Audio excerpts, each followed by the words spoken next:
Angin malam berdesir pelan, menyelinap di antara celah-celah ventilasi kayu jati yang sudah mulai dimakan usia. Di dalam rumah besar berarsitektur kolonial yang terletak di pinggiran kota itu, Ningsih duduk terpaku di depan meja riasnya.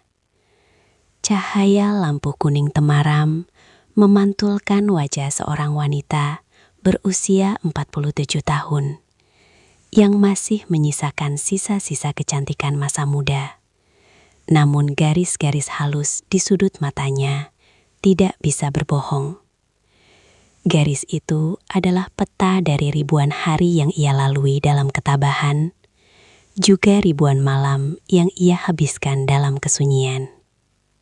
Sudah 5 tahun sejak suaminya, satu-satunya tempatnya bersandar, dipanggil oleh Sang Pencipta. Sejak hari pemakaman itu, rumah ini bukan lagi sebuah tempat berteduh yang hangat, melainkan sebuah kotak besar berisi kenangan yang kadang terasa mencekik. Ningsih adalah sosok yang tangguh. Ia tidak pernah membiarkan tetangga melihatnya menangis. Ia memilih menyibukkan diri di butik jahit kecil yang menyatu dengan bagian depan rumahnya. Di sana, di antara gulungan kain sutra, tumpukan benang warna-warni, dan deru mesin jahit tua, Ningsih mencoba membunuh waktu. Namun pekerjaan hanyalah tameng. Baginya, tantangan terbesar bukanlah melayani pelanggan yang cerewet atau menyelesaikan jahitan kebaya yang rumit, melainkan saat matahari mulai terbenam, ketika butik ditutup dan lampu-lampu jalan mulai menyala. Ningsih harus masuk ke dalam rumah, mengunci pintu, dan berhadapan dengan musuh terbesarnya. Gema suaranya sendiri. Rumah itu terasa terlalu luas. Ruang tamu dengan sofa beludru coklat, ruang makan dengan meja kayu panjang, hingga dapur yang biasanya mengepulkan aroma masakan, kini terasa seperti panggung pertunjukan yang kehilangan penontonnya. Ningsih seringkali sengaja membiarkan televisi di ruang tengah menyala tanpa henti. Bukan untuk ditonton, melainkan hanya agar ada suara manusia yang memecah keheningan. Ia butuh suara itu untuk meyakinkan dirinya bahwa ia belum sepenuhnya hilang dalam kesepian. Anak-anak sudah punya hidup sendiri, Ningsih. Kamu harus kuat, bisiknya pada bayangannya di cermin. Anak sulungnya, seorang perempuan yang sangat ia cintai, kini tinggal di apartemen mewah di pusat kota bersama suaminya. Meskipun jaraknya tidak terlalu jauh, kesibukan dunia modern seringkali hanya menyisakan waktu bagi mereka untuk mampir sebentar di akhir pekan. Membawa cucu kecilnya yang lari ke sana kemari, memberikan kecupan singkat di pipi, lalu kembali pergi saat hari mulai gelap. Setelah mereka pergi, rumah itu terasa 10 kali lebih sunyi dari sebelumnya. Anak keduanya tinggal lebih jauh lagi. Di luar pulau, sibuk dengan bisnis perkebunan yang tak bisa ditinggalkan. Sementara si bungsu masih mengejar mimpi di bangku kuliah kedokteran di Bandung, hanya pulang saat libur panjang tiba. Ningsih paham. Ia mengerti sepenuhnya bahwa burung-burung yang ia besarkan memang harus terbang meninggalkan sarang. Namun, pengertian secara logika tidak pernah bisa mengobati lubang di hatinya. Harapan satu-satunya adalah momen pergantian tahun. Bagi orang lain, itu mungkin hanya pesta kembang api. Namun bagi Ningsih, itu adalah saat di mana sarangnya kembali penuh. Tahun ini suasana rumah mulai terasa berbeda sejak 3 hari lalu. Suara tawa cucu-cucunya kembali terdengar di halaman. Aroma bumbu dapur khas Betawi, lengkuas, jahe, dan santan kental kembali memenuhi udara. Ningsih merasa jiwanya terisi kembali. Ia sibuk di dapur sejak subuh, menyiapkan rendang, opor, dan tentu saja camilan kesukaannya, pisang goreng hangat. Ia ingin semuanya sempurna. Ia ingin anak-anaknya merasa bahwa rumah ibu mereka adalah tempat paling nyaman di dunia. Namun di tengah keriuhan itu, ada sesuatu yang mengganjal di hati Ningsih. Hingga malam kedua setelah perayaan, ada satu sosok yang belum muncul. Bagas, menantu dari anak keduanya. Putrinya sudah datang lebih dulu bersama anak, namun Bagas tertahan di ibu kota. Sebagai seorang auditor di sebuah bank besar, Bagas seringkali menjadi budak korporasi, terutama di akhir tahun saat tutup buku. Ningsih mencoba bersikap bijak. Ia tidak ingin memperlihatkan kekecewaannya. "Tidak apa-apa, Nak. Pekerjaan suami itu ibadah," kata Ningsih saat putrinya meminta maaf karena suaminya belum bisa hadir. Namun jauh di dalam lubuk hatinya, Ningsih merasa penasaran. Bagas adalah sosok yang sangat berbeda dari menantu-menantunya yang lain. Pria itu berusia 35 tahun, bertubuh tegap, namun selalu membungkuk sopan jika berbicara. Masalahnya, Bagas hampir tidak pernah berbicara kecuali ditanya. Ia adalah pria yang pendiam, seolah-olah ada rahasia atau beban berat yang ia simpan rapat di balik tatapan matanya yang teduh. Selama bertahun-tahun menjadi mertua, Ningsih selalu merasa ada tembok yang tak terlihat antara dirinya dan Bagas. Bagas tidak pernah mengeluh, tidak pernah berdebat, dan selalu mengikuti apapun keinginan istrinya tanpa banyak protes. Namun Ningsih, dengan insting seorang wanita yang sudah banyak makan asam garam kehidupan, bisa merasakan bahwa kebisuan Bagas bukanlah tanda bahwa ia kosong, melainkan tanda bahwa ia terlalu penuh. Penuh oleh sesuatu yang tidak tahu bagaimana cara mengeluarkannya. Malam semakin larut. Di luar, suara sisa-sisa kembang api sesekali masih terdengar di kejauhan. Anak-anak Ningsih sudah mulai masuk ke kamar masing-masing setelah seharian bercengkrama. Ningsih sendiri masih duduk di ruang tengah, menatap jam dinding yang jarumnya berdetak seirama dengan detak jantungnya yang gelisah. Rumah ini kembali sunyi secara perlahan, satu persatu lampu kamar dipadamkan. Ningsih menghela napas panjang. Ia bangkit dari duduknya, merapikan toples-toples kue kering yang isinya sudah berkurang setengah. Ia merasa senang melihat rumahnya ramai, namun ia juga tahu bahwa keramaian ini hanya pinjaman. Dalam beberapa hari, mereka semua akan pergi lagi, dan ia akan kembali menjadi janda tua yang menunggu telepon dari anak-anaknya. Tiba-tiba, suara deru mobil terdengar di halaman depan. Lampu sorot mobil menembus kaca jendela ruang tamu, menyapu dinding-dinding kayu jati dengan cahaya putih yang tajam. Ningsih menoleh, jantungnya berdebar sedikit lebih cepat. Itu Bagas. Akhirnya dia sampai. Ningsih bergegas menuju pintu depan, merapikan daster batiknya yang sedikit kusut. Saat pintu dibuka, udara dingin malam langsung menyergap kulitnya. Di sana, di bawah lampu teras yang temaram, Bagas berdiri sambil membawa tas pundak kecil. Wajahnya tampak sangat kuyu, matanya merah karena kekelahan, dan ada garis kekelahan yang sangat dalam di keningnya. "Selamat malam, Bu. Maaf Bagas baru sampai." Suara Bagas terdengar rendah, hampir seperti bisikan yang pecah. Ningsih menatap menantunya itu. Ada dorongan aneh di dalam hatinya untuk memeluk pria itu, bukan sebagai mertua, melainkan sebagai sesama jiwa yang tampak sedang memikul beban dunia di bahunya. Namun, Ningsih hanya tersenyum hangat, senyum seorang ibu mertua yang bijak. "Masuk, Gas. Makan dulu. Ibu punya pisang goreng dan kopi kalau kamu mau," jawab Ningsih. Bagas hanya tersenyum tipis, senyum yang sangat kaku. Ia mengangguk pelan, lalu melangkah masuk ke dalam rumah. Ningsih menutup pintu jati yang berat itu, menguncinya rapat-rapat. Ia tidak tahu bahwa dengan mengunci pintu itu, ia juga baru saja mengunci dirinya sendiri dalam sebuah rangkaian kejadian yang akan mengubah hidupnya selamanya. Di ruang tengah yang remang-remang itu, Gema sunyi yang tadi ia takuti perlahan menghilang, digantikan oleh kehadiran sosok pria yang diam-diam menyimpan badai di dalam dadanya. Dan di malam yang dingin itu, benih dari sebuah rahasia besar mulai tertanam di balik dinding rumah jati milik Ningsih.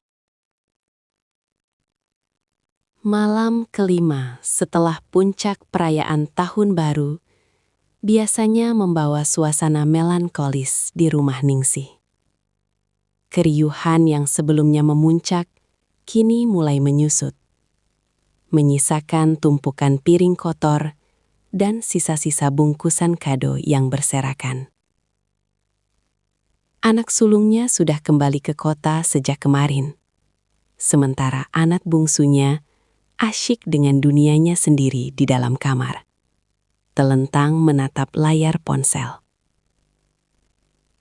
Rumah besar itu kembali perlahan menuju keheningan alaminya. Sebuah kesunyian yang bagi Ningsih terasa seperti sahabat lama yang tak diinginkan. Di tengah suasana yang mulai mendingin itu, kehadiran Bagas menjadi satu-satunya dinamika yang tersisa. Sejak kedatangannya yang larut malam tempo hari, Bagas seolah-olah melebur menjadi bayangan. Ia bangun pagi-pagi sekali, membantu menyapu halaman tanpa diminta. Lalu duduk di pojok teras dengan segelas kopi yang dibiarkan dingin. Sementara matanya menatap kosong ke arah kebun mangga di samping rumah. Ningsih sering memperhatikannya dari balik tirai jendela butiknya. Ada sesuatu pada cara Bagas duduk. Bahu yang merosot, punggung yang tegang, yang membuat Ningsih merasa pria itu sedang tidak berada di sana. Tubuhnya di rumah Ningsih, tapi jiwanya seolah terjebak di ruang audit yang penuh angka, atau di tengah kemacetan yang tak berujung. Ningsih merasa iba, sebuah perasaan yang seharusnya wajar bagi seorang mertua. Namun ada bumbu penasaran yang mulai merayap di benaknya. Dia pria yang baik, tapi seperti ada sesuatu yang patah di dalamnya. Gumam Ningsih sambil menusukkan jarum ke kain bludur hitam yang sedang ia kerjakan. Malam itu, jam dinding jati di ruang tengah berdentang 12 kali. Suaranya berat dan berwibawa, menggema ke setiap sudut ruangan yang gelap. Ningsih terbangun dari tidurnya, bukan karena suara jam, tapi karena rasa haus yang mendesak dan gelisah yang tak kunjung padam. Ia bangkit dari tempat tidur, merapikan rambutnya yang sedikit berantakan, dan menyampirkan kain selendang di bahunya untuk menghalau dingin. Saat ia melangkah menuju dapur, ia melihat cahaya remang-remang berasal dari ruang tengah. Televisi menyala tanpa suara, menampilkan gambar-gambar bergerak yang hanya memberikan bias cahaya biru pada dinding. Di sana, di atas sofa coklat tua yang mulai kusam, Bagas duduk terdiam. Ia tidak sedang menonton, ia hanya menatap layar kosong itu dengan pandangan yang paling hampa yang pernah Ningsih lihat seumur hidupnya. Ningsih terhenti sejenak di ambang pintu dapur. Ia ragu untuk menyapa, takut merusak keheningan yang tampaknya sedang dinikmati, atau mungkin justru sedang menyiksa menantunya itu. Namun, perutnya terasa lapar, dan ia ingat masih ada beberapa sisir pisang kepok di atas meja makan. Bagas, belum tidur? Suara Ningsih memecah kesunyian, lembut namun cukup mengejutkan di tengah malam yang mati. Bagas tersentak kecil. Ia menoleh dengan gerakan kaku, seolah-olah lehernya sudah lama tidak digerakkan. Begitu melihat Ningsih, ia segera memperbaiki posisi duduknya dan mencoba memaksakan sebuah senyuman. Senyuman yang terlihat sangat melelahkan. Ibu, belum Bu. Mata saya belum mau diajak kompromi, jawab Bagas dengan suara serak. Ningsih berjalan mendekat. Ibu juga sama, haus sekalian mau goreng pisang. Kamu mau? Dari tadi sore belum makan banyak kan? Ibu lihat piringmu tadi masih sisa. Bagas tampak ragu sejenak. Namun aroma pisang kepok yang sudah ranum di atas meja seolah menjadi undangan yang sulit ditolak. Boleh Bu, biar saya bantu. Gak usah, kamu duduk saja di situ. Biar ibu yang kerjakan. Sudah biasa ibu mah, jam segini masih melek. Tolak Ningsih halus. Ningsih melangkah ke dapur, menyalakan kompor gas yang memercikan api biru di kegelapan. Ia mulai mengupas pisang, membelahnya menjadi 2, lalu mencelupkannya ke dalam adonan tepung terigu yang sudah ia campur dengan sedikit garam dan vanili. Suara desisan minyak panas saat pisang dimasukkan ke dalam wajan menjadi satu-satunya melodi di dapur itu. Bau harum pisang goreng yang manis segera memenuhi ruangan, mengalahkan bau apek debu di sudut-sudut rumah tua. Beberapa menit kemudian, Ningsih keluar membawa sepiring besar pisang goreng yang masih mengepulkan uap panas, dan 2 gelas teh tawar hangat. Ia meletakkan nampan itu di meja rendah di depan Bagas, lalu duduk di kursi rotan di samping sofa. Ayo dimakan, mumpung masih hangat. Kalau sudah dingin, tepungnya keras, ajak Ningsih.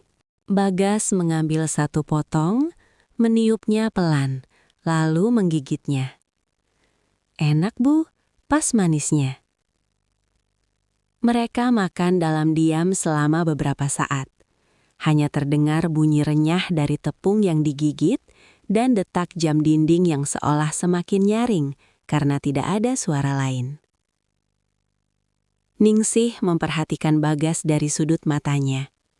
Di bawah cahaya televisi yang redup, Bagas terlihat lebih muda, namun juga lebih rapuh. Ada garis-garis kehitaman di bawah matanya, tanda dari malam-malam panjang yang dilewati tanpa istirahat yang cukup. Kerjaan di kantor berat sekali ya, Gas. Ningsih membuka percakapan dengan hati-hati. Ia tahu pria pendiam seperti Bagas butuh pancingan yang lembut untuk bisa bicara. Bagas menghela napas panjang, sebuah napas yang terdengar seperti beban bertonton sedang diangkat sejenak dari dadanya. Begitulah Bu, akhir tahun selalu jadi masa yang paling gila. Semua angka harus benar, semua laporan harus beres. Tekanannya bukan cuma dari atasan, tapi dari rasa takut kalau ada yang salah. Ia berhenti sejenak, menyesap teh hangatnya. Terkadang saya merasa hidup saya ini cuma deretan angka-angka Bu. Pergi pagi saat anak-anak masih tidur, pulang malam saat mereka sudah di alam mimpi. Di kantor dikelilingi kertas, di rumah kadang saya merasa asing di rumah sendiri. Ningsih terdiam. Kalimat terakhir Bagas seolah menghantam tepat di ulu hatinya. Asing di rumah sendiri? Bukankah itu yang ia rasakan selama 5 tahun ini? Meski ini adalah rumahnya, rumah tempat ia membesarkan anak-anaknya, ia seringkali merasa seperti tamu di sebuah bangunan kosong yang luas. Ibu mengerti, bisik Ningsih, suaranya sedikit bergetar. Ibu sudah 5 tahun tinggal di sini sendirian. Kadang ibu bicara sama mesin jahit cuma supaya telinga ibu dengar suara manusia. Kesepian itu, dia tidak peduli kita punya uang atau punya keluarga. Dia cuma tahu cara masuk dan tinggal di dalam hati. Bagas menoleh, menatap mertuanya dengan tatapan yang berbeda dari sebelumnya. Selama ini ia melihat Ningsih sebagai sosok ibu mertua yang tegar, janda tangguh yang mandiri.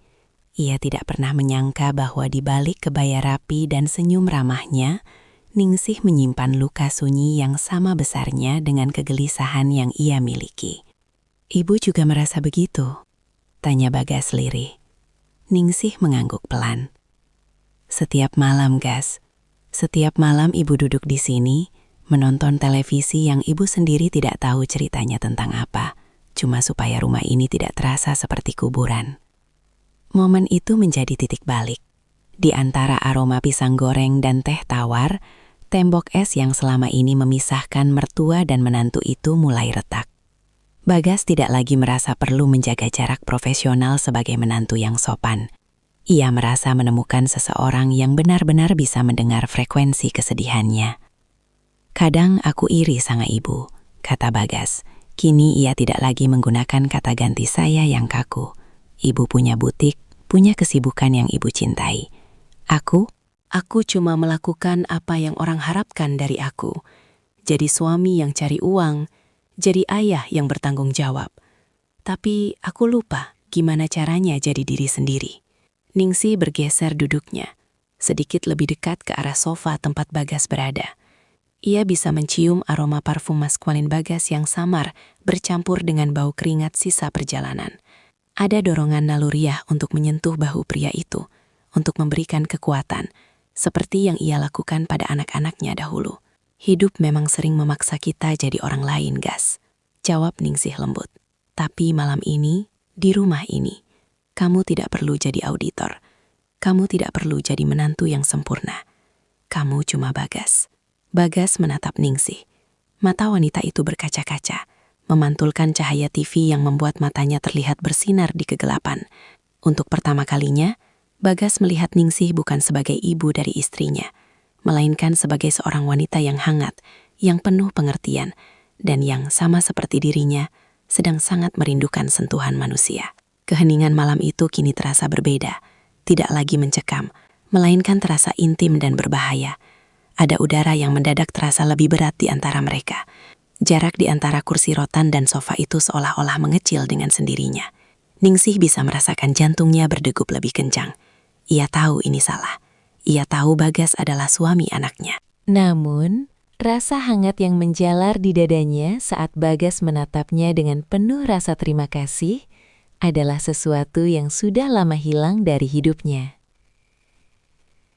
Dan bagi Ningsih, di malam yang sunyi ini, rasa hangat itu terasa jauh lebih nyata daripada norma apapun yang pernah ia pelajari.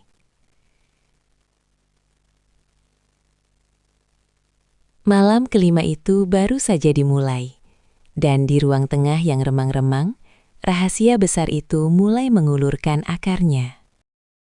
Di ruang tengah yang remang-remang itu, waktu seolah berhenti berputar. Sepiring pisang goreng yang tadi mengepulkan uap panas, kini mulai mendingin. Namun udara di sekitar Ningsih dan Bagas justru terasa semakin memanas. Televisi masih menyiarkan gambar-gambar tanpa suara, membiarkan cahaya biru dan putih menari-nari di wajah mereka bergantian, menciptakan bayangan yang dramatis pada dinding-dinding kayu jati. Bagas menghela napas panjang. Sebuah suara yang terdengar begitu berat di tengah keheningan malam yang mati. Ia menatap gelas teh tawarnya yang tinggal separuh, seolah mencari jawaban atas kegelisahan hidupnya di dalam genangan air coklat itu. Ibu tahu tidak, suara Bagas memecah kesunyian, lebih rendah dan lebih parau dari sebelumnya. Di kantor, semua orang menganggap saya mesin. Di rumah, istri saya menganggap saya bank berjalan. Kadang saya ingin sekali berteriak, bertanya pada diri sendiri, lalu Bagas itu siapa? Di mana Bagas yang dulu suka menggambar, yang dulu suka duduk diam di pinggir sungai hanya untuk melihat air mengalir? Ningsih mendengarkan dengan seluruh jiwanya. Ia tidak memotong. Sebagai seorang wanita yang telah menghabiskan puluhan tahun mendengarkan deru mesin jahit, ia tahu betul perbedaan antara suara yang hanya sekadar bicara dan suara yang berasal dari lubuk hati yang terluka. Dunia ini memang kejam, Gas, sahut Ningsih lirih. Ia memberanikan diri untuk menggeser posisi duduknya dari kursi rotan ke tepi sofa, sedikit lebih dekat dengan Bagas. Dunia menuntut kita menjadi pilar, tapi mereka lupa. Pilar pun bisa retak jika terus-menerus memikul beban yang bukan miliknya. Ibu pun begitu. 5 tahun ini, ibu dianggap janda tangguh. Orang-orang memuji betapa kuatnya ibu mengelola butik sendirian. Tapi tidak ada yang tahu, setiap kali ibu mengunci pintu butik, ibu merasa seperti masuk ke dalam penjara yang ibu buat sendiri. Bagas menoleh. Jarak mereka kini hanya terpaut sekian puluh sentimeter. Dalam keremengan, mata Bagas yang biasanya tampak kaku kini terlihat basah. "Ibu tidak sendirian," bisik Bagas. "Malam ini setidaknya ibu tidak sendirian." Kata-kata itu, sesederhana apapun, terasa seperti siraman air dingin di tengah padang pasir bagi Ningsih. Selama bertahun-tahun, ia telah merindukan seseorang yang mengakui keberadaannya bukan hanya sebagai ibu atau mertua, tapi sebagai manusia, sebagai seorang wanita. Ningsih tersenyum getir. Ibu seringkali merasa iri pada kain-kain di butik itu, Gas. Mereka bisa dipotong, dijahit, digabungkan menjadi sesuatu yang baru dan indah. Sementara hidup ibu terasa seperti kain sisa yang sudah tidak punya pola lagi. Hanya potongan-potongan kecil yang menunggu waktu untuk dibuang. Bagas tiba-tiba meletakkan gelasnya di meja dengan sedikit hentakan. Ia memutar tubuhnya menghadap Ningsih sepenuhnya. "Jangan bicara begitu, Bu. Ibu adalah satu-satunya orang di rumah ini yang membuat aku merasa benar-benar pulang. Istriku." Dia baik, tapi dia terlalu sibuk dengan dunianya, dengan standar hidupnya, dengan anak-anak. Hanya ibu yang bertanya bagaimana kabarku. Hanya ibu yang menyiapkan makanan kesukaanku tanpa aku minta. Tangan Bagas yang besar dan kasar karena kerja keras bergerak ragu-ragu di atas sofa, lalu tanpa sadar menyentuh jemari Ningsih yang sedang meremas kain selendangnya. Sentuhan itu hanya sesaat, namun efeknya seperti sengatan listrik yang menjalar ke seluruh saraf Ningsih. Jantungnya berdebar kencang, sebuah sensasi yang ia pikir sudah mati terkubur bersama suaminya. Ningsih tidak menarik tangannya. Itu adalah kesalahan pertamanya. "Bagas, kita tidak seharusnya," bisik Ningsih, namun kalimatnya menggantung di udara.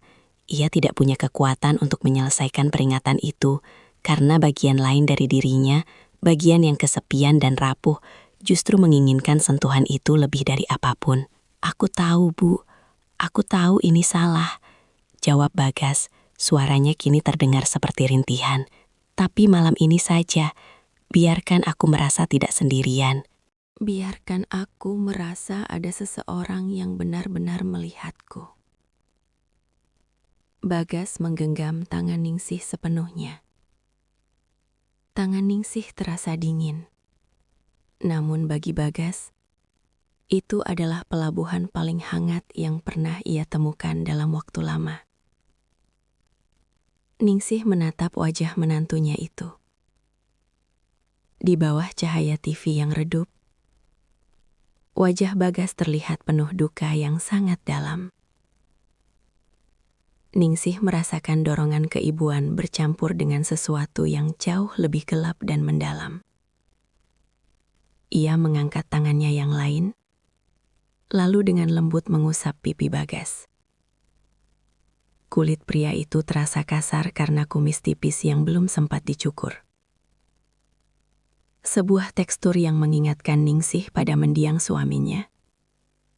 Namun pada saat yang sama, terasa sangat baru dan asing. "Kamu anak yang baik, Gas," kata Ningsih. Meski ia tahu kata anak kini sudah tidak tepat lagi digunakan. Bagas memejamkan matanya, menikmati belayan tangan Ningsih yang halus karena sering menyentuh sutra. Ia merasakan kedamaian yang aneh. Seolah-olah semua laporan kantor, semua tuntutan istri, dan semua kebisingan dunia mendadak lenyap. Yang tersisa hanya mereka berdua. Dua jiwa yang tersesat di tengah malam yang sunyi. Di sebuah rumah tua yang penuh dengan gema masa lalu. "Ibu," Bagas berbisik. Lalu perlahan ia mendekatkan wajahnya. Ningsih bisa merasakan nafas Bagas yang hangat menerpa wajahnya. Aroma kopi dan rokok samar dari pria itu terasa begitu memabukkan di tengah udara malam yang dingin. Ningsih tahu ia harus berdiri, berlari ke kamarnya, dan mengunci pintu. Ia harus memikirkan putrinya. Ia harus memikirkan cucu-cucunya. Ia harus memikirkan martabatnya sebagai seorang janda terhormat. Namun, saat Bagas menyandarkan dahinya ke dahi Ningsih, semua nalar itu seolah-olah tersapu oleh gelombang kesepian yang selama ini ia bendung. Kesunyian malam kelima itu seolah-olah memberikan izin bagi mereka untuk menjadi egois. Di rumah yang gelap ini, di mana semua orang terlelap, mereka merasa seolah dunia telah melupakan mereka. Dan karena itu, mereka bebas untuk melupakan dunia. Hanya malam ini, bisik sebuah suara di dalam kepala Ningsih yang ia tahu adalah suara iblis. Namun terdengar seperti malaikat penyelamat bagi hatinya yang hampa. Bagas tidak lagi menahan diri. Ia merengkuh bahu Ningsih, menarik wanita itu ke dalam pelukan yang erat. Sebuah pelukan yang penuh dengan keputusasaan dan rasa lapar akan kasih sayang. Ningsih membalas pelukan itu, membenamkan wajahnya di dada Bagas, menghirup aroma maskulin yang selama ini hanya ia bayangkan dalam mimpi-mimpi sunyinya. Di luar, jam dinding berdentang 1 kali, menandakan waktu telah melewati tengah malam. Di dalam ruang tengah itu, garis yang memisahkan mertua dan menantu telah benar-benar lumat.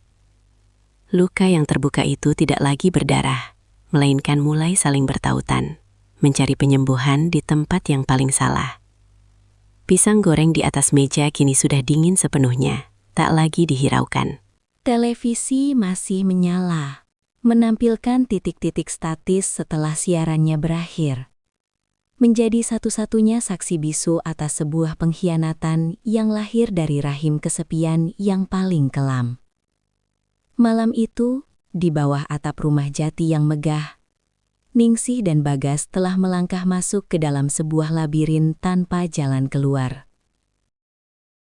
Dunia seolah-olah kehilangan warnanya saat fajar mulai mengintip dari balik tirai jendela jati.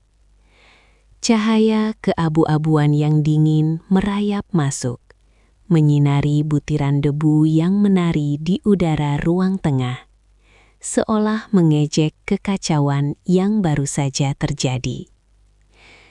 Ningsih terbangun dengan sentakan jantung yang menyakitkan. Ia masih berada di sofa coklat itu, namun segalanya telah berubah.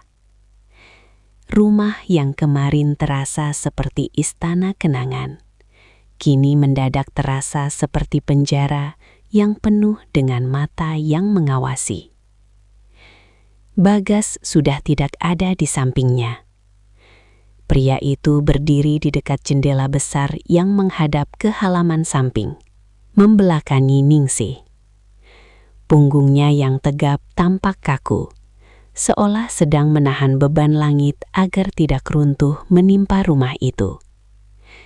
Suara kicau burung gereja di luar terdengar seperti teriakan penghakiman di telinga Ningsih. Ningsih merapikan daster batiknya dengan tangan gemetar. Setiap gesekan kain di kulitnya mengingatkannya pada kehangatan semalam. Sebuah kehangatan yang kini berubah menjadi api yang membakar harga dirinya. Ia berdiri dengan kaki yang terasa lemas, seolah seluruh tulangnya telah berubah menjadi bubur. Gas! Suara Ningsih nyaris tidak keluar. Ia terdengar seperti orang asing bagi dirinya sendiri. Bagas menoleh perlahan. Wajahnya yang biasanya tenang kini terlihat hancur. Matanya yang cekung menyiratkan duka yang lebih dalam daripada saat ia pertama kali datang. Tidak ada kata-kata. Keheningan di antara mereka bukan lagi keheningan yang menyatukan seperti semalam, melainkan keheningan yang memisahkan mereka. ke dalam dua kutub penyesalan yang berbeda. "Aku harus mandi, Bu. Sebentar lagi anak-anak bangun," kata Bagas dengan suara yang datal, hampa, tanpa ekspresi. Ia melangkah pergi tanpa berani menatap mata Ningsih lebih dari sedetik.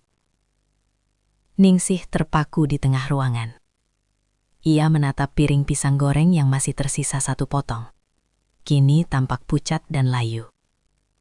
Gelas-gelas teh yang kosong menyisakan noda melingkar di atas meja. Saksi bisu betapa cepatnya martabat seorang manusia bisa luluh lantak hanya karena satu malam kesepian yang tak terkendali. "Ya Tuhan, apa yang sudah aku lakukan?" bisik Ningsih sambil menutup wajah dengan kedua telapak tangannya. Air mata yang panas mulai mengalir, namun ia segera menghapusnya. Ia tidak boleh menangis. Ia tidak punya hak untuk menangis. Sebagai seorang ibu mertua, ia seharusnya menjadi benteng terakhir moralitas keluarga ini, bukan orang yang merubuhkannya. Sandiwara pagi hari. 1 jam kemudian, rumah itu mulai hidup. Suara pintu kamar yang dibuka, gemericik air dari kamar mandi, dan celoteh cucu-cucunya mulai memenuhi udara. Ningsih berada di dapur, bergerak seperti robot. Ia memotong bawang, menyalakan kompor, dan menyiapkan sarapan nasi goreng dengan gerakan yang terlalu cepat. Seolah-olah dengan menyibukkan tangan, ia bisa membungkam pikirannya. Putrinya, istri Bagas, masuk ke dapur dengan wajah segar dan senyum yang lebar. "Pagi, Bu. Wah, baunya enak sekali. Ibu kok rajin banget sih? Padahal semalam kayaknya ibu tidur larut ya." Jantung Ningsih seakan berhenti berdetak sesaat. Ia membelakangi putrinya, pura-pura sibuk mengaduk nasi di penggorengan. "Iya, Nak. Ibu cuma mau memastikan kalian sarapan enak sebelum nanti bersiap-siap pulang." "Bagas mana, Bu? Tadi aku bangun dia sudah tidak ada di kamar," tanya putrinya sambil mengambil gelas untuk membuat kopi. Tadi ibu lihat dia di depan, mungkin cari udara segar," jawab Ningsih. Suaranya terdengar kaku di telinganya sendiri, namun putrinya tampaknya tidak menyadari ada nada yang salah. Tak lama kemudian, Bagas masuk ke ruang makan. Ia sudah berpakaian rapi, rambutnya basah, disisir ke belakang, tampak seperti menantu teladan yang selalu dibanggakan keluarga. Ia duduk di meja makan, mengambil piring, dan mulai menyendok nasi goreng tanpa banyak bicara. Ningsih meletakkan piring tambahan di tengah meja. Saat tangannya bergerak, ia secara tidak sengaja bersentuhan dengan lengan Bagas. Hanya sepersekian detik, namun sensasinya seperti ledakan. Ningsih segera menarik tangannya kembali, wajahnya memanas. Ia melirik Bagas, namun pria itu tetap menunduk, fokus pada makanannya seolah-olah nasi goreng itu adalah hal paling penting di dunia. "Pak, kok diam saja? Kurang tidur ya?" tanya sang istri sambil mengusap pundak Bagas dengan mesra. Bagas tersedak sedikit, lalu mengangguk. "Iya, agak pusing sedikit. Mungkin karena perjalanan kemarin." Ningsih yang berdiri di dekat wastafel merasa dadanya sesak. Melihat putrinya menyentuh Bagas dengan penuh kasih sayang, membuatnya merasa seperti seorang kriminal. Ia merasa seperti pencuri yang telah mengambil sesuatu yang bukan haknya. Dan kini ia harus berdiri di sana, menonton pemilik aslinya menikmati apa yang tersisa. Ketegangan yang tersembunyi. Sepanjang pagi itu, suasana rumah terasa sangat mencekam bagi Ningsih dan Bagas. Di permukaan, semuanya tampak normal. Anak-anak bermain, cucu-cucu tertawa, dan obrolan tentang rencana kepulangan mengalir lancar. Namun, di bawah permukaan itu, ada arus bawah yang sangat kuat. Setiap kali mata Ningsih dan Bagas tidak sengaja bertemu, ada percikan ketegangan yang membuat udara seolah-olah berlistrik. Ada rahasia besar yang menggantung di antara mereka. Sebuah rahasia yang jika meledak, akan menghancurkan hidup semua orang yang ada di ruangan itu. Ningsih berusaha keras untuk tidak menunjukkan gelagat aneh. Ia berbicara lebih banyak dari biasanya, tertawa pada lelucon cucunya dengan sedikit terlalu keras, dan terus-menerus bergerak. Ia takut, jika ia diam barang sedetik saja, wajahnya akan mengkhianati perasaannya. Ia takut orang-orang akan melihat sisa-sisa malam itu di matanya yang sembab. Sementara itu, Bagas kembali ke sifat aslinya, pendiam. Namun kali ini, pendiamnya terasa berbeda. Ia bukan lagi pendiam karena lelah atau tertutup, melainkan pendiam karena takut. Ia menghindari kontak mata dengan Ningsih sebisa mungkin. Namun, justru itulah yang membuat suasana semakin aneh bagi Ningsih. Penolakan Bagas untuk menatapnya justru menegaskan bahwa apa yang terjadi semalam adalah nyata, bukan sekedar mimpi buruk yang bisa dihapus. Menjelang siang, saat anak-anak sedang berkemas di kamar, Ningsih pergi ke teras samping untuk mengambil jemuran kain serbet. Di sana, ia menemukan Bagas sedang berdiri sendirian, merokok dengan terburu-buru. "Gas," panggil Ningsih lirih.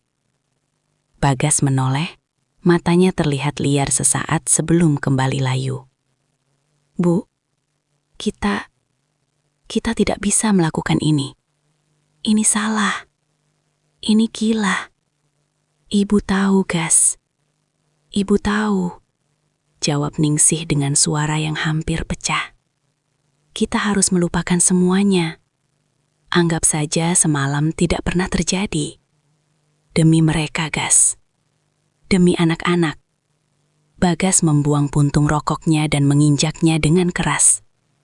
"Bagaimana caranya melupakan sesuatu yang terasa begitu nyata, Bu?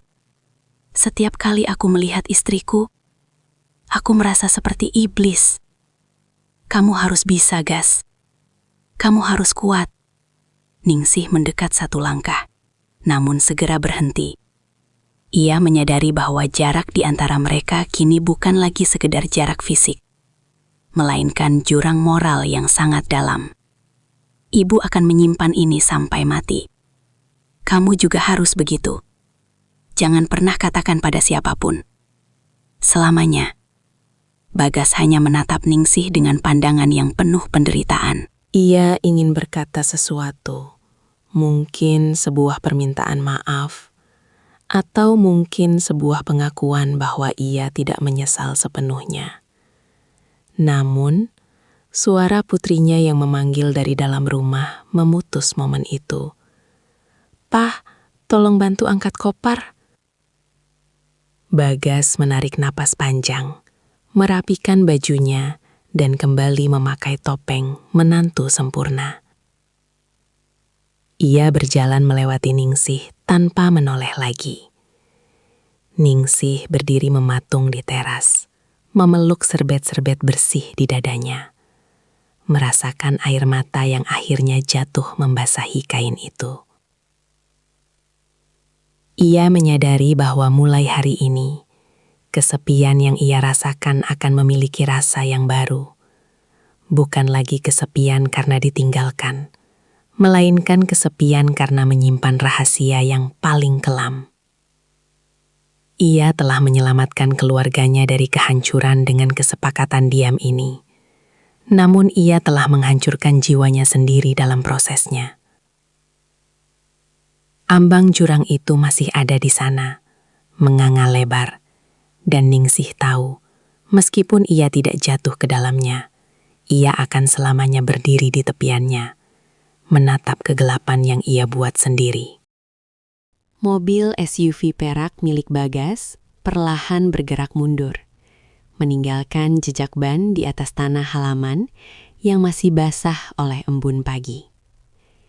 Ningsih berdiri di teras, tangannya melambai dengan kaku, sementara wajahnya dipaksa untuk tetap mengulas senyum terbaik yang bisa ia ciptakan.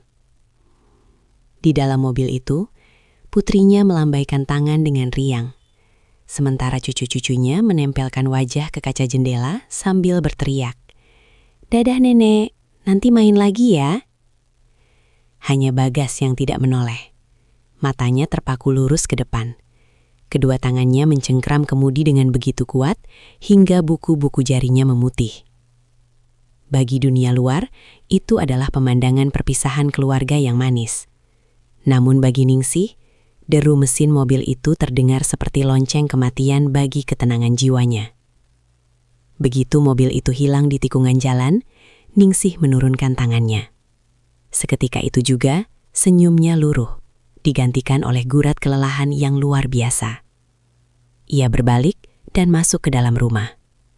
Saat pintu jati itu tertutup dengan suara dentum yang berat, Ningsih merasa seolah-olah seluruh oksigen di dalam rumah itu mendadak lenyap. Rumah itu kembali sunyi. Namun, ini bukan sunyi yang biasa ia kenal. Bukan lagi sunyi yang kosong, melainkan sunyi yang berisik oleh tuduhan. Setiap sudut ruangan seolah-olah memiliki mata dan mulut yang berbisik, menghakiminya atas apa yang terjadi di sofa ruang tengah beberapa jam yang lalu. Saksi bisu yang menghakimi. Ningsih berjalan menuju ruang tengah dengan langkah terseret. Ia menatap sofa coklat itu. Di matanya, sofa itu kini tampak seperti monumen dosa. Ia bisa melihat bayangan dirinya dan Bagas di sana. Dua manusia yang kalah oleh kerapuhan. Dengan gerakan kasar, Ningsih mengambil bantal sofa yang sedikit miring dan menepuk-nepuknya dengan tenaga berlebih. Seolah-olah dengan merapikannya, ia bisa menghapus sisa-sisa keberadaan mereka di sana. Ia kemudian bergegas ke dapur. Ia mencuci piring-piring sisa sarapan dengan gerakan yang kalap. Sabun berbusa melimpah. Air mengucur deras.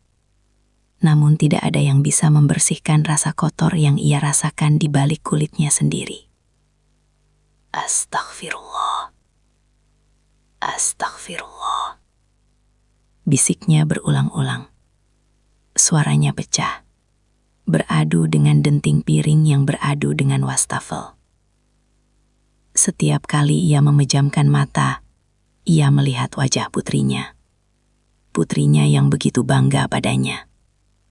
Putrinya yang selalu berkata, "Ibu adalah inspirasiku. Aku ingin setegar ibu." Kata-kata itu kini terasa seperti belati yang dihunuskan tepat ke jantungnya. Ia merasa seperti serigala berbulu domba yang baru saja memangsa kebahagiaan anaknya sendiri dalam satu malam kegilaan. Candu yang menyesakan. Namun, di tengah rasa jijik pada dirinya sendiri, ada sisi gelap di hati Ningsih yang menolak untuk melupakan. Ingatan tentang bagaimana Bagas menatapnya, bagaimana pria itu mendengarkan keluh kesahnya, seolah dia adalah wanita paling penting di dunia, masih memberikan kehangatan yang sisa-sisanya masih tertinggal di dadanya. Itulah yang paling menyiksa Ningsih. Rasa bersalah itu berperang dengan rasa haus akan kasih sayang yang baru saja terpuaskan sedikit.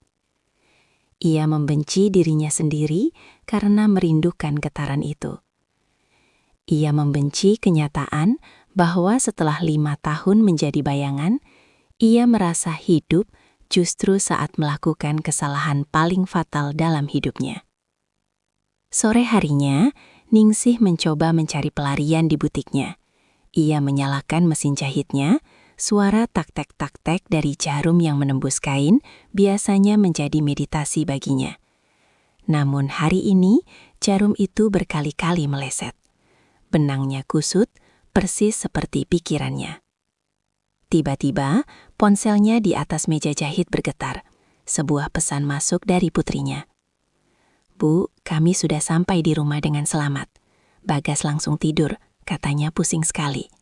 Makasih ya Bu buat pisang gorengnya semalam. Bagas bilang itu pisang goreng paling enak yang pernah dia makan. Love you Bu." Ponsel itu hampir jatuh dari tangan Ningsih. Kalimat Bagas bilang itu pisang goreng paling enak terasa seperti sindiran yang sangat tajam. Apakah Bagas mengatakannya dengan rasa bersalah, atau apakah itu kode rahasia di antara mereka? Ningsih melempar ponselnya ke tumpukan kain sutra. Ia merasa mual. Ia merasa seolah-olah seluruh keluarganya sedang menari di atas bom waktu yang ia pegang pemicunya. Doa di atas sajadah yang basah. Malam tiba dan ketakutan Ningsih memuncak. Ia tidak berani duduk di ruang tengah. Ia mengunci diri di kamar, menyalakan lampu seterang mungkin, seolah-olah cahaya bisa mengusir bayang-bayang dosa. Ia mengambil air wudhu, membiarkan air dingin membasahi wajah dan lengannya, berharap kesucian air itu bisa meresap hingga ke jiwanya yang menghitam. Ia membentangkan sajadah, mengenakan mukena putihnya, dan mulai bersujud. Dalam sujud yang panjang itu, pertahanannya runtuh. Ningsih terisak hingga bahunya berguncang hebat. Di atas kain sajadah itu, ia mengadu pada Sang Pencipta. Ya Allah, hamba adalah wanita yang lemah. Hamba tersesat dalam kesepian hamba sendiri. Cabutlah rasa ini ya Allah. Jangan biarkan hamba menghancurkan darah daging hamba sendiri. Tangisnya pecah di tengah kesunyian kamar. Ia memohon ampunan, namun di saat yang sama, ia merasa tidak layak untuk dimaafkan. Ia membayangkan wajah almarhum suaminya. Ia membayangkan betapa kecewanya sosok pria yang fotonya masih terpajang di ruang tamu itu, melihat apa yang istrinya lakukan dengan menantunya sendiri. Luka batin itu terasa sangat nyata, seperti luka fisik yang terus mengeluarkan darah. Marni? Ningsih? Sadar bahwa rahasia ini adalah beban seumur hidup. Ia harus memerankan peran sebagai ibu mertua yang suci, sementara di dalamnya ia sedang membusuk oleh rahasia. Beban yang tak kasat mata. Hari-hari berikutnya berlalu dengan penuh kepura-puraan. Ningsih mulai menghindari panggilan video dari anaknya. Jika terpaksa, ia hanya akan bicara sebentar, menanyakan cucu, lalu beralasan ada pelanggan di butik agar bisa segera mematikan sambungan. Ia takut matanya akan bicara. Ia takut jika ia melihat wajah Bagas di layar ponsel, ia akan hancur sekali lagi. Sementara itu, ia mulai memperbanyak sedekah ke panti asuhan dan masjid di dekat rumahnya. Ia bekerja 2 kali lebih keras di butik, berharap kelelahan fisik bisa membuatnya langsung tertidur tanpa sempat berpikir. Namun, setiap kali ia memejamkan mata, aroma kopi dan rokok samar milik Bagas seolah-olah kembali tercium di indera penciumannya. Ningsih menyadari satu hal yang mengerikan. Ia tidak hanya dihantui oleh rasa bersalah, tapi juga oleh rasa takut bahwa suatu hari nanti Bagas akan kembali. Dan ia lebih takut lagi pada kenyataan bahwa ia mungkin tidak akan punya kekuatan untuk menolaknya lagi. Kesepian yang dulu ia anggap sebagai musuh, kini terasa seperti tempat perlindungan. Karena dalam kesepian, tidak ada orang yang tersakiti oleh rahasianya. Namun, ia tahu, tembok yang ia bangun untuk menutupi rahasia ini hanyalah tumpukan pasir yang bisa runtuh kapan saja jika takdir menghendaki. Ningsih menatap cermin, melihat dirinya yang tampak lebih tua 10 tahun hanya dalam hitungan hari. Rahasia itu telah mencuri jiwanya, meninggalkan seorang wanita yang hanya hidup untuk menjaga sebuah kebohongan besar sampai hari kematiannya tiba. Bulan-bulan berganti, dan musim hujan mulai membasahi tanah Betawi, membawa hawa dingin yang menusuk hingga ke tulang. Di rumah besar itu, Ningsih menjalani hidupnya seperti sebuah jam mekanik yang terus berdetak tanpa nyawa. Butik jahitnya kini lebih produktif dari sebelumnya, bukan karena ia ambisius, melainkan karena hanya di balik deru mesin jahitlah ia bisa menenggelamkan suara-suara di kepalanya. Setiap helai kain yang ia jahit seolah-olah adalah usaha untuk menambal lubang besar di jiwanya. Namun, ia tahu beberapa luka tidak bisa ditutup dengan benang sekuat apapun. Rahasia malam tahun baru itu tidak pernah terucap lagi. Antara Ningsih dan Bagas tercipta sebuah kesepakatan diam yang lebih kokoh daripada tembok beton.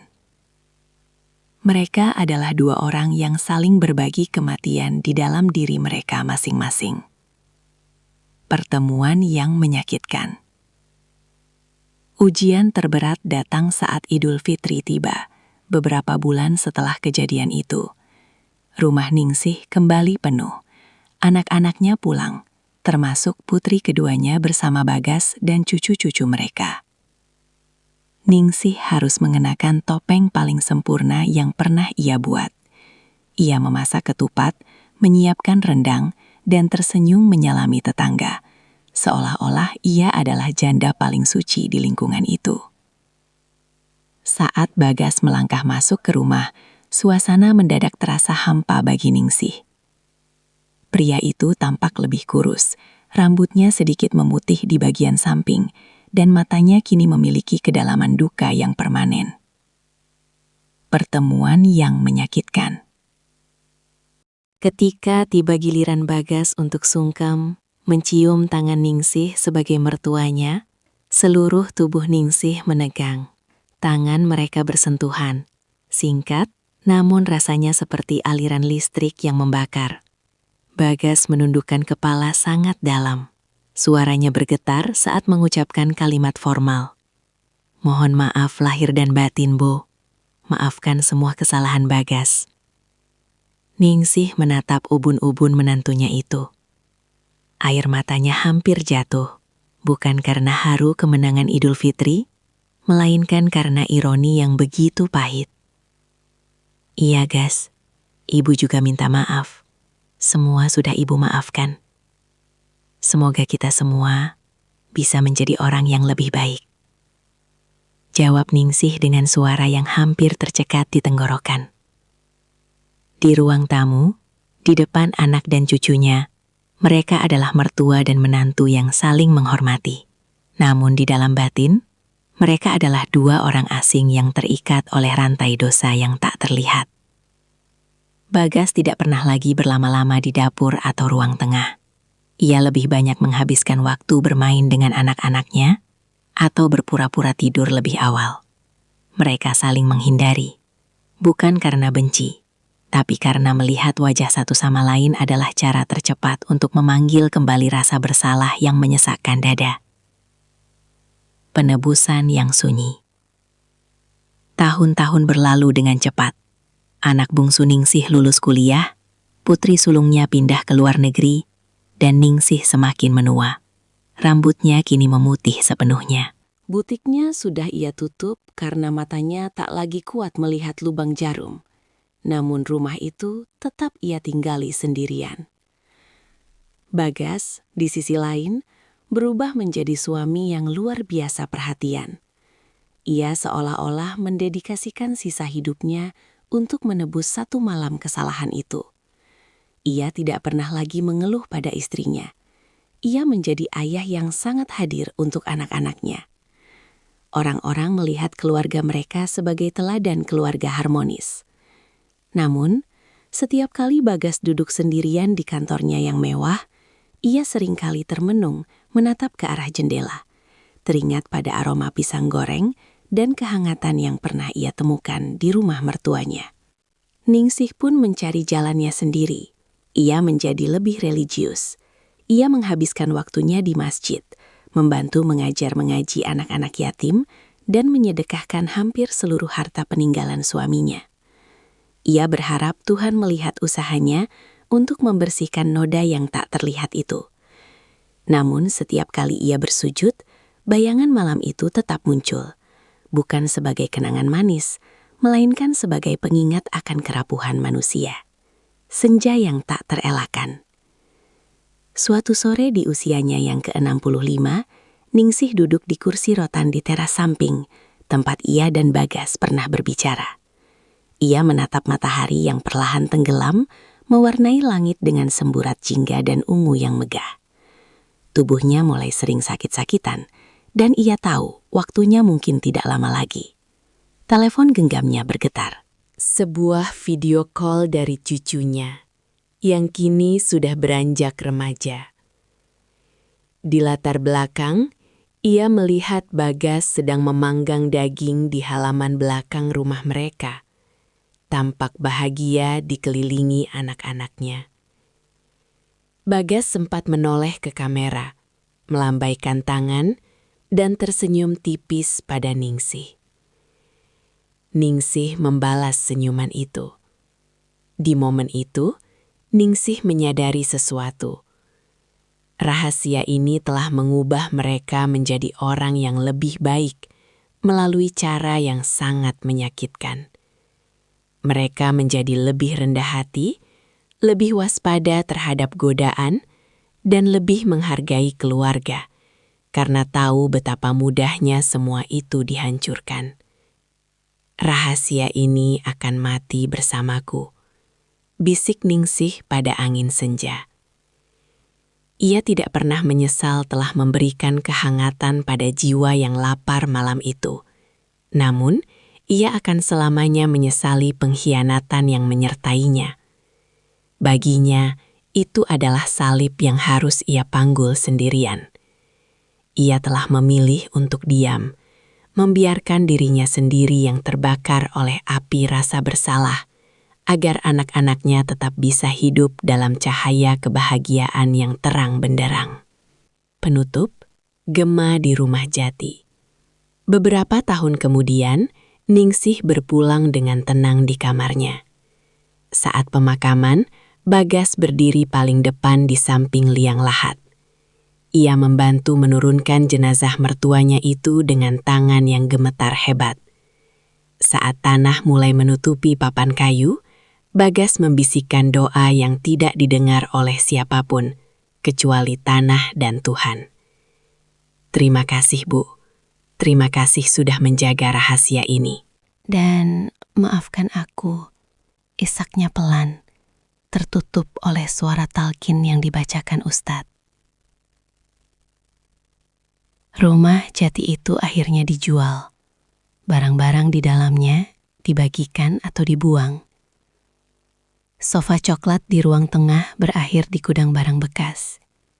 Kain-kain di butik disumbangkan. Fisik dari malam itu telah lenyap sepenuhnya. Namun di dalam hati Bagas, dan di dalam gema sunyi rumah-rumah yang mereka tinggali, kisah itu tetap ada. Sebuah pengingat abadi bahwa kesepian adalah kekuatan yang sangat besar.